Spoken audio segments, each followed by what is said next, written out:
mi to udialo, bolo potom ešte ťažké prísť do cieľa s vedomím, že 4 trestné minúty to je veľmi veľa. Так určite панули би, som влетіла до того ціла, але з тими трома, з каменем на серці som біжала до ціла, але ті копці som ešte šla opatrne, aby mi svaly не стугли, ale ten záver som sa snažila pridať, aby aspoň tie sekundičky získať.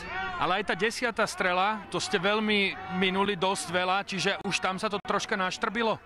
Viete čo, ja si myslím, že celková únava, lebo tu sme už 2 týždne spolu s tej prípravou a ešte dokopy veľmi vadí to, že preteky sú večer. Ty v podstate celý deň čakáš a myšlenkami si v tom preteku a potom času na ten oddych a regeneráciu je málo.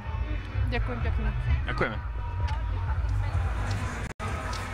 Toľko tzv. Flash reakcia Nasti Kuzminovej. Tak